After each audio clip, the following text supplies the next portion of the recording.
So in this video we're going to find out about using blueprint only to expose C++ properties to Blueprint.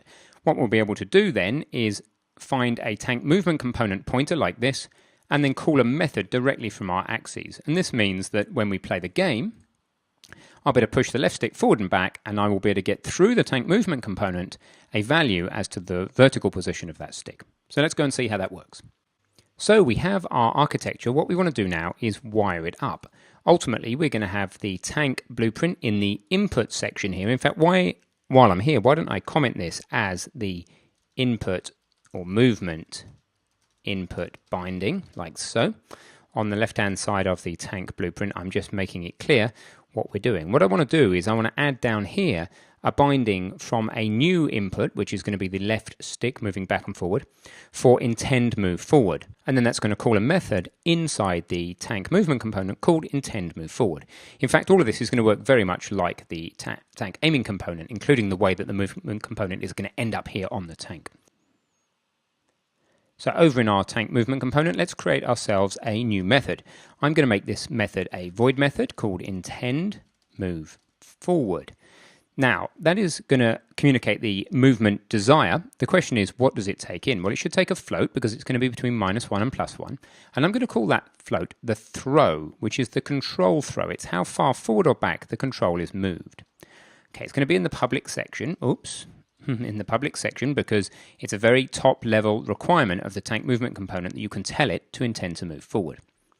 Fantastic. Now the next question is, how do I decorate this? Well, I'm actually going to leave that to you because we're going to want it to end up in the blueprint. There's going to be several steps to make this end up properly in the blueprint. And I'm going to give the more advanced of you a fairly good challenge in trying to make that happen. But in the meanwhile, let's just flesh out the implementation of intend move forward. So I'm going to grab the class name over here and just decorate away. Okay, now what I'm going to do is go get the log entry that must be somewhere else in the project. And I'm just going to move it around. Not this one. In fact, we don't need this one anymore. In the tank player controller CPP, in the begin play, we don't need to be doing any of this stuff about whether things are attached or not. The attachment seems to be working, so we can get rid of that UE log. And then I'm going to move the UE log from the tanktrack.cpp's set throttle method. Just going to take that and pop it here in the implementation of this intend move forward. Going to ditch the name and just say something like intend move forward throw %F to format the float and throw. So what I'm hoping is that we will be able to get to the point where this intend move forward method is called, and it's going to be called directly off an input binding, which we'll make straight into intend move forward. The point is right now, if you compile, let's go ahead and compile before I put you in a challenge, you'll find that there are several steps you need to go through to actually make this intend move forward method appear here. It's not just a single step. Now I'm going to give you a recipe in the challenge slide as to how to do it, and I want you to really think and look at the tank CPP and tank.h and think about how this tank aiming component got added and what we did, and then there's one extra step which, as I say, I'll give you the hint inside the challenge slide. But what I'm saying is that right now this intend move forward is not here. We don't even have a movement component. All right, so that's what we're going to want to do. Let's give you the challenge. This is a challenge slightly more for people who are very comfortable with the course so far. If you're struggling a little bit, this challenge may be too much all in one go, but get as much of it done as you can. And then this just gives the more advanced people an opportunity to push themselves, and the less advanced people an opportunity to do some of it, but not necessarily all of it. So let's get to the challenge. Okay, what I want you to do is bind some input for forward and backward. That's relatively simple. It's actually just one axis. It's the left thumbstick Y axis. So it's a single binding. Call it move forward if you like. Make the method blueprint callable. So this intend move forward method that we've just declared and defined, I just want you to make it blueprint callable. Then you need to make the tank movement component a default on the tank. It needs to add itself to the tank in the tank's constructor automatically as a sub-object, just like we add the aiming component. Then you need to make a protected variable on the tank to store the pointer to that movement component in the protected section. And finally, and this is the bit where we'll make it visible in the blueprint, is that you need to make that protected pointer in the tank's header file blueprint read only. and nearly all of this you've done before. The blueprint read-only bit you've not used before. I will give you another hint, which is, oh, by the way, you will know that you've succeeded the challenge because when you push the left stick forward and back, or if you've mapped it to the keyboard, same thing, you'll get plus and minus 1 coming out from that log. Now, a couple of resources for you. They're not brilliant. The top one's better. Number 2 is better. Number 1 is just the community site, which is awesome. But number 2 is a blog about creating C++ variables for use in Blueprint. Worth a look. And then there's also a link to Blueprint callable in the docs. That's in your slides for you. There's your challenge. Oops, no, it's not. There's your challenge. Go ahead, pause the video, and have a go at that now.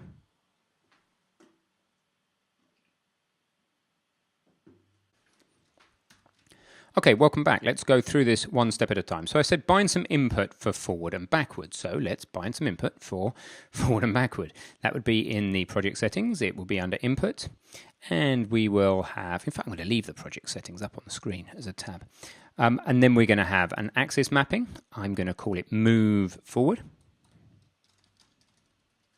And I'm going to bind it to the gamepad's left thumbstick y-axis with a scale of 1. Great.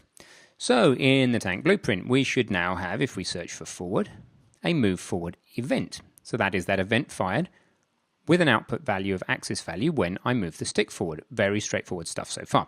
Okay, now we need to get the movement component adding itself to the tank. So I'm going to save everything as we're going to be messing around with pointers. We've got to, Unreal does have a habit of crashing when we do that. Let's go look at the tank and see how it does it. Well, firstly, the tank has this idea of a tank aiming component. So we're going to need to do the same thing with a utank movement component. Somewhere to store the pointer. Yeah, so utank movement component. I'm going to copy the word movement because that's what's different. Now, is it going to know what a utank movement component is? No. So what I'm going to do is I'm just going to forward declare that movement component so that this guy here knows what it is. In a moment, Visual Studio will catch up and it'll go, okay, well, I've got a forward declaration, an empty class. I can at least deal with the name movement component. And then over in the tank implementation file, we're actually going to need to hash include tank movement component. Okay, just like we included the tank aiming component, then right here, just like we added a default subobject for the tank aiming component, we're going to do the same thing for the tank movement component. Again, copying movement, replacing aiming with movement everywhere we see it. Okay, let's test just that for now. Let's go ahead and compile our code. I'll leave the code on the screen for you. So we've just done exactly the same thing as we did before. We've just done a default subobject of the movement component. What I'm hoping when this compiles, if this compiles, is that on the left-hand side here of the tank blueprint, or at least wherever your component list is, components list, you see we have a crash, and that's not uncommon. What I'm hoping is that the tank movement component will move in here. So this is basically because we made a fairly fundamental change to that blueprint, and Unreal just throws a wobbly in those instances. But you're saving regularly and you're not worried about these things, right? It happens occasionally. So here's the tank blueprint. Now look on the left, tank movement component. Fantastic. So how do we get this intend move forward method? Let's look for it again. Still not there. Can I grab a reference to the movement component? No. Can't find corresponding variable. Make sure component has been assigned to one. Now listen.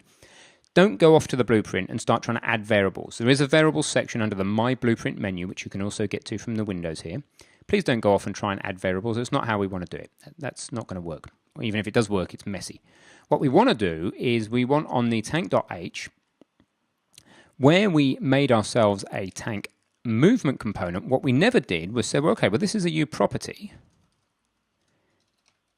And the minimum, property, and the minimum that we want this to be is blueprint read only. So that's the new thing that you've got. You can make a property of a C++ method readable from Blueprint. Just that change, making the tank movement component pointer blueprint read only, should, fingers crossed, let's go ahead, should allow us to drag a reference from the movement component, not the aiming component, because look at the aiming component, it does not have such an annotation, but it should allow us to drag a reference for the movement component right here into the blueprint. Wonderful. And then from that movement component, we can drag off, and now we should have a contextual menu which will allow us to say forward or intend. Okay, so not quite. I can't quite do intend move forward off the tank movement component. Why not? Let's have a look at this. And that's simply because I haven't yet decorated intend move forward with the relevant blueprint callable. So it's a U function. I know that because it's a function. Blueprint callable. And I'm going to say category equals, just to type, keep things together, input. I'm going to recompile, and then I'm going to comment out in a minute this, in the tank.h, this blueprint read only, because I don't think at this stage you'll be convinced that that's what made the difference, because I hadn't yet put in the annotation here, which makes the whole method blueprint callable. So one step at a time. Let's prove this works now. If I now come off the tank movement component, I do have an intend move forward, all right? So let me just delete the tank movement component just to convince you of something. I want to go to the tank.h. I want to comment out this blueprint read only. Oops, sorry. In the tank.h, I'm commenting out the blueprint read only. That's right. Let's compile again. As this is the subject of the lecture, I think it's quite important you get what the effect of this is. Blueprint callable, of course, has made that method callable, but the problem is we can't easily find the method. Let's see. Let's just get the thing. Okay, let's look for the method. We don't have the intend method. Try and drag the movement component in. We can't, all right? So we can't get to this intend method. The key that unlocks all this is making the pointer to the tank movement component blueprint read only. When that's the case and we recompile, then suddenly, instead of can't move the movement component in, which I'm getting now, as soon as the recompilation happens, I will be able to drag a reference to the movement component. Once I've got that reference, I can come off it, and I can find the intend move forward method only because we have said that it's blueprint callable. All right, so there it is. Now you just wire it in. You wire the execution flow and the value flow, compile your blueprint, going to save everything, play the game, watch the console very carefully. I'm moving the left stick on my trackpad, look, between -1 and +1. Fantastic. Lots to chew on there, but we have now got ourselves a enriched tank blueprint with the tank movement component and the data that we need to be able to drive the tank forward coming through from our control system. So congratulations, big pat on the back, and I will see you soon.